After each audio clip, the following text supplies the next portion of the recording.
Again, I really appreciate the time that you've taken today. It means the world to me, and I'm really excited for the call and learn a little bit more.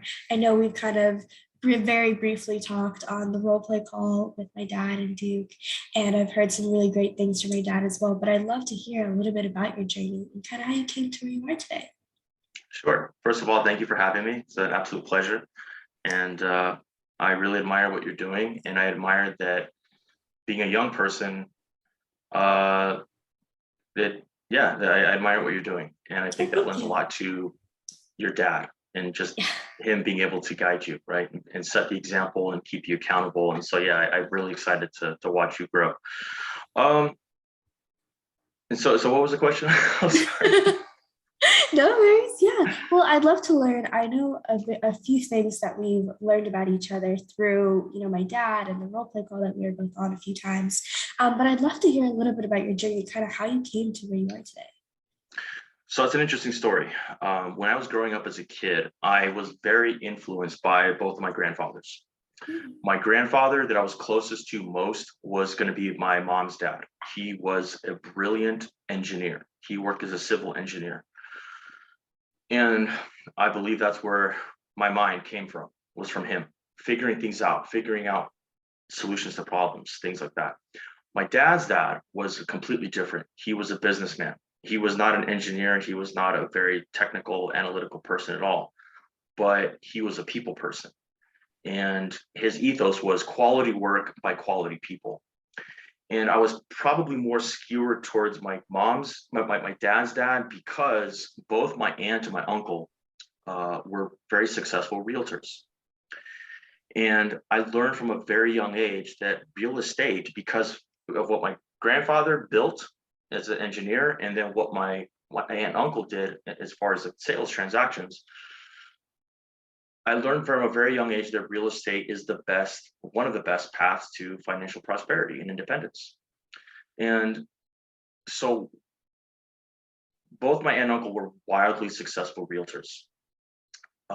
They worked with both very rich and wealthy clients, but also very more modest and humble, people that came from humble means.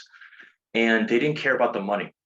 They just helped serving people, and they helped people answer the most difficult question, which is, where am I going to lay my head and how am I going to do it? Right. And they were very richly and handsomely rewarded for it. They drove very nice cars, they wore nice clothes. Like, they weren't about that, but that's what they were rewarded with. So fast forward to high school. High school, I wanted to become an architect or an engineer. I was on the fence. But after I graduated high school, something within me was like, you know what? I want to pursue business. I always dreamed of being a businessman. So how can I apply my analytical engineering mind to business? And I thought, well, I want to be a realtor. Right. So I just made the decision at that moment not to pursue college, and I pursued real estate school instead. But what happened was, because of my engineering mind, I got lost in this feedback loop of, how am I going to succeed?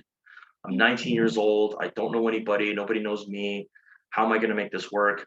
I ended up failing the school exam, and I failed twice. I didn't even get to the state exam. And that defeat was very, very bitter. And I just thought, okay, I'm not going to make it in real estate. I'm not going to make it in business. And I later did start to dabble in college and university with that computer information systems degree, but never really went anywhere because I was still stuck in that feeling of defeat. And I went on to pursue a career, or a path of just different careers, different industries, but nothing that was remotely fulfilling or what I wanted to truly be. Fast forward to around 3 years ago. I was a consultant for a risk management company, consulting in the general and construction industries. And I was very good at what I did, but I was not in control of my life. I was not in control of my schedule. I was not in control of my income. And then I discovered the world of online business. And that really changed things for me. And I made the decision. I had enough in savings that I had like 2 years worth of living expenses and savings. And so I quit my job. I bought an online course in digital marketing. I had no idea how any of it worked.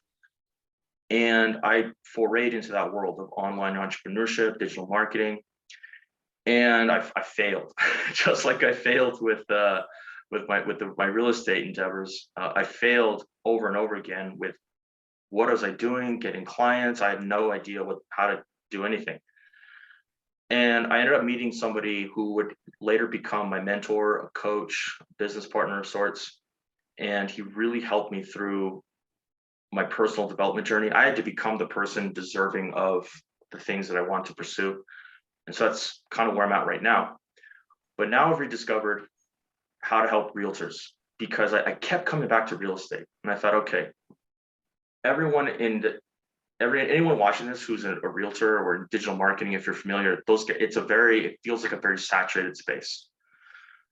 And everyone's like, oh, lead gen and realtors are easy to go after because it's perceived that they're just flush with cash and they can, give it out to digital marketers.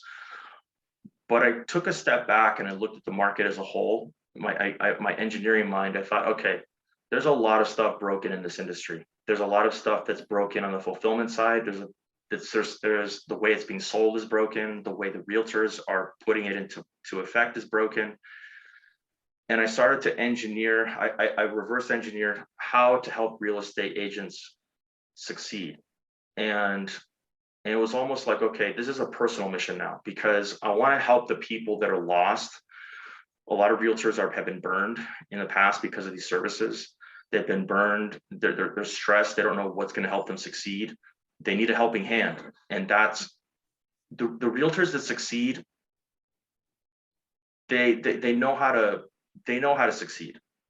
But there are those that want to but don't know how, like myself at 19 years old. And so that's what drives me.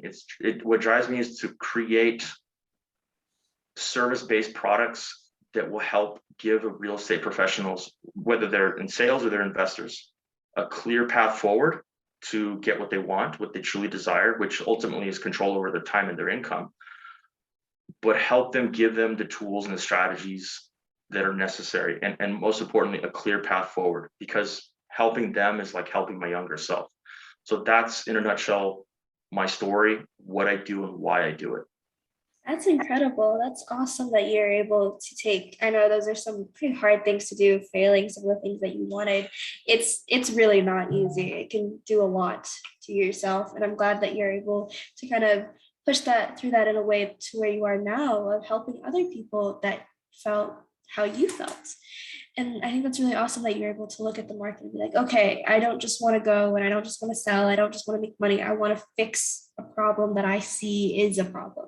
I know people are Precisely. being burned, on both ends you're mentioning. And I think that's really awesome. And so since, you've come through this in the past, I think you mentioned 3 years. Is there anything that you'd say to anyone young starting out, maybe real estate specifically, or just anything in general? You had mentioned you were 19, you had felt like, oh, I don't really have any hope. I don't know anyone. It's kind of hard. Is there any advice that you give to those people out there? Before I answer that question, may I ask you a question? Yes.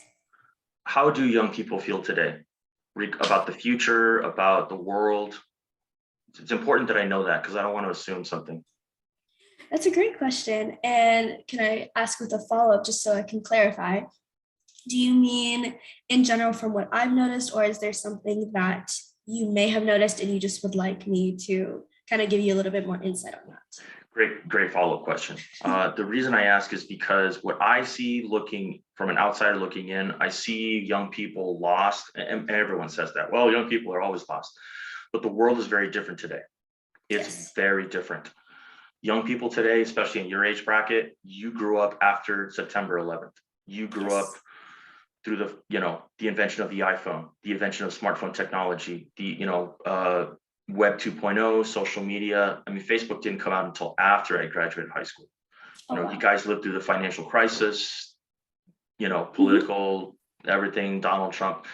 Right. So what I see looking in, outsider looking in, is I see young people today very kind of lost, afraid, not sure they want to be optimistic about the future, but they just see everything that's going on. It's like they just feel like out of control and like how can they even put a dent in the universe when the universe is so screwed up? Yeah, I would agree with that. I would think that a lot of the reason that a lot of people feel lost, a lot of people in my age bracket, and a lot of people are noticing more than ever is because I think there's just so many different ways to do things in life.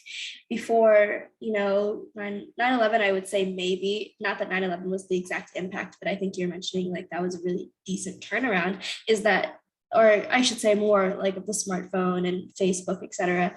The very conventional way to have live life was to go to college, get a job. Maybe if you went to college and you started your own business, but that was a very cookie cutter way, and that's how everyone grew up.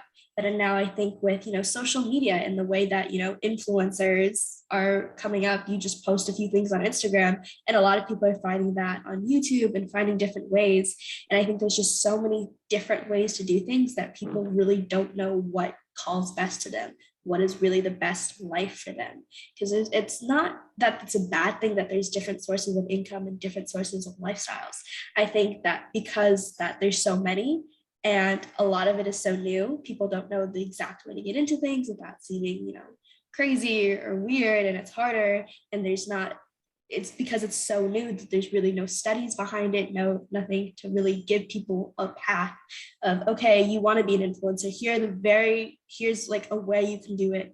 Before, there's college, you'd be like, okay, if you want to be a doctor, you got to go through med school, you got to go through the MCAT, you got to go through this, and we know that. You don't really know that for different things really outside of that standard. So I would agree with that for the most part, especially because I just feel like there's so many different things. And I think people are finally realizing, oh my gosh, I don't have to go to, college 4 years, then find some job, maybe then just go to minimum wage. There are just so many opportunities, but there's just not that many paths that they know of, and a lot of education and very clear ways for them to go to that. Okay, that's really interesting, and I'm glad you mentioned that. So, okay, here's my advice going forward. Understand, first of all, what would I tell my younger self if I grew up in this world? Okay, I would go back and I would tell him, first of all, no one is coming to save you. No one's responsible for your success except for you. Your parents aren't going to save you, not your classmates, your friends, not your politicians, not your leaders, no one. And what I mean by that is your parents love you, right? Obviously, your dad loves you, loves your family, but ultimately, and they can provide like ways to help you, but only you can save yourself. Only you can take control. You are in control of everything, of your reality. Number two, I would say not to care what people think. Don't care about now. You want to be respectful to your family if they have certain goals and desires of what they want for you, but there has to be a healthy balance between you doing things for you. What do you really desire for yourself? And to know that you can be, today especially, you can be whoever you want to be. You can do whatever you want to do, but you have to give yourself permission to want what you want, to pursue what you want for you. Then I would say get very clear on what it is that you do want. What do you truly desire? What outcomes do you want? Because you mentioned, well, I want to be an influencer. How do I get there? Okay, that's a fair question. Have you ever asked why you want to be an influencer? Right. A lot of young people today are very lost. And when I say that, I mean, they see things and they're like, I want to do that. I want to be that. I want to have that experience. They see things that to do, but they've never asked themselves, why do you want to do it? Why do you want to be an influencer? Who do you want to influence? Why do you want to influence them? What drives you? So get very clear on what you want and why you want it. And again, give yourself permission, like accept it. Say, hey, yeah, cool. Once you get a clear understanding of what you want, I would say you need intense focus. This world throws out more distractions than any other time in history. Don't get caught up in social media. Don't get caught up in pop culture. Don't get caught up in what celebrities are doing, rumors, gossip, hearsay. It's not important. None of it is important. Oh my God, look what's happening in this part of the world. And oh my God, look what this politician said. None of it matters. None of it has a direct impact on you and on your life. None of it. You do. You have an impact. So you have to become very ruthless with your time. You have to assign value to your time. and not be ruthless or savage with people, not to people, but you have to be savage with people. Mm. You know, one of the most important questions that I've learned to ask is what am I doing right now? Is it the most important thing that I can be doing with my time? Is this advancing me towards what I truly want? And then to know and paint what's at stake. You know, yeah, you've created this great vision. Okay, that's the prize. Keep your eyes on the prize, but also paint what's at stake. What happens if I don't get that? What happens if I don't live life on my terms? What happens if I don't live a life that I truly desire for myself? And just a couple bonus ones, I would say that you got this. We are truly living in the greatest time in human history. Some people might disagree, but we really live in what did Charles Dickens write? Tale of Two Cities. We're living in the best of times and the worst of times. It Mm. can be very easy to get distracted and lost in all the negative that's happening in the world. But I'm very optimistic about the future, and gatekeepers and politicians and central banking and you know things that really have limited the ability for people, the masses to prosper. All that's becoming a thing of the past, and Right. you can see it. Right. You can see the reaction with Elon Musk, for example, purchasing Twitter. You know, they're losing control, Right. and so we are moving towards a place where prosperity can be equal for all. For the longest time, we've been playing in this zero sum game. I would tell young people today that the future is moving towards equal prosperity and equal opportunity for all. You just have to know how to participate in it. And Mm. then I would say one of the things that I've learned recently is to understand the difference between what's a problem and what's an inconvenience. Oh. People say, "Oh my God, I got all these problems." Well, here's if you want to legitimize something as a problem, you have to ask yourself: is it permanent? Right. Is it pervasive? And Mhm. is it personal? If a Mhm. problem is permanent, if something is like I can't fix this, like that's a legitimate thing to solve. Right. Is it pervasive? Is it affecting every single area of your life? Or is it like, well, this only really affects me in my schoolwork? Well, this only really affects me in my family life. Well, this only really affects me in my professional work. Well, it's really not a problem. It's just an inconvenience. And there are ways to remove that. And then is it personal? A lot of people get very personal, but when you remove emotion from it, you'll do just fine. So that's the advice I would give young people today. Just Yeah, keep your head that's up. The future's bright, and you got this. Just focus, remove the distractions. Don't pay attention to stuff that doesn't matter. That's not important. And just do it. Just you have to start. Stop planning, get out of your head, and start walking the path. To know your path, you have to begin walking it and keep walking. And you'll figure it out.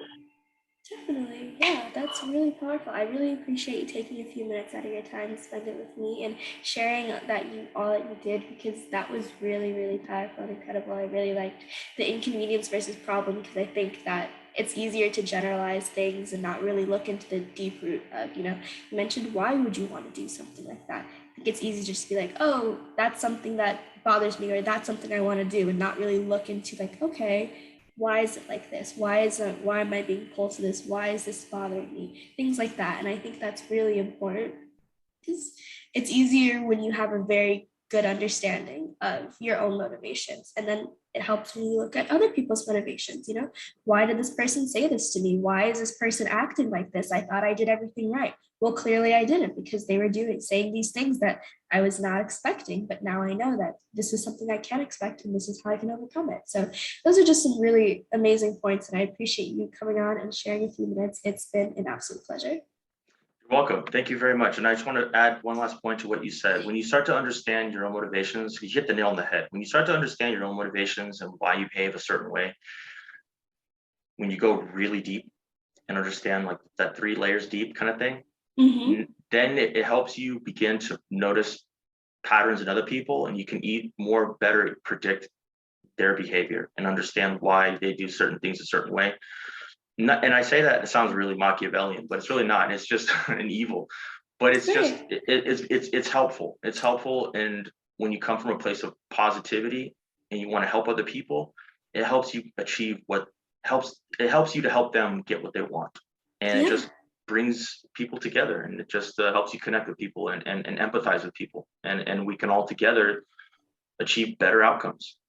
Yeah, definitely. Incredible. Yeah, exactly. And like you mentioned, empathize, because that was definitely a very strong thing my dad touched on when I was growing up, is he was always asking like, why? And it was like sometimes like even borderline obnoxious. I was like 5 years old. I'm like, oh, I want ice cream. He's like, why?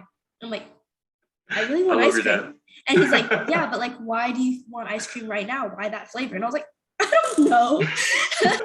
It's so helpful now. I'm like 18. I'm talking with my friends or I'm talking in business, and I'm able to identify these other things that I wouldn't have if my dad wasn't saying these things and having me question from such a young age. And you can start at any age, because I was explaining to some of my friends, I'm like, oh yeah, you do this because of this. And they're like, oh my gosh, like I hadn't even realized, but that makes so much sense. And I was like, yeah, like it's just like something I just kind of noticed. And they're like, why? I'm like, I don't know, I just kind of noticed those things by now. Precisely. So it's really fun and it's really good. Precisely. Yeah, Yeah, you said it's fun. If it it's is fun. fun. Yeah. This is fun. Yeah. Well, again, thank you so much for the time today. I really appreciate it. I had such a great time. Me too. Thanks so much.